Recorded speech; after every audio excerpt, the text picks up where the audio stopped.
Hello అండి, welcome to my channel. మీరు మన ఛానల్ని ఫస్ట్ టైం కనుక చూస్తుంటే సబ్స్క్రైబ్ చేయండి, ఇంకా లైక్ కూడా చేయండి. మీరు లైక్ చేయడం వల్ల వీడియో అనేది ఇంకొంతమందికి రీచ్ అవుతుంది, వాళ్ళకి ఉపయోగపడుతుంది.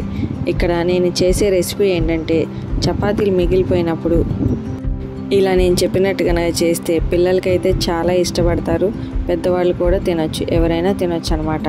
ఫస్ట్ నేనైతే చపాతీల్ని రోల్ చేసి ఒక నూడిల్స్ లాగా ఇట్లా కట్ చేసుకున్నాను అనమాట.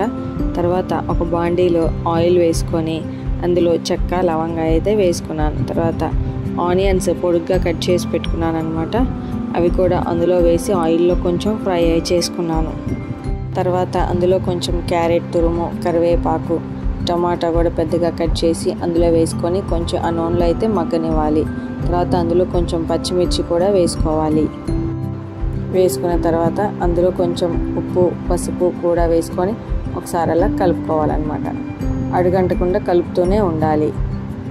తర్వాత అవి కొంచెం మగ్గిన తర్వాత అందులో కొంచెం అల్లం వెల్లుల్లి పేస్ట్ కూడా వేసి అది పచ్చి వాసన పోయేంత వరకు కలుపుకోవాలి.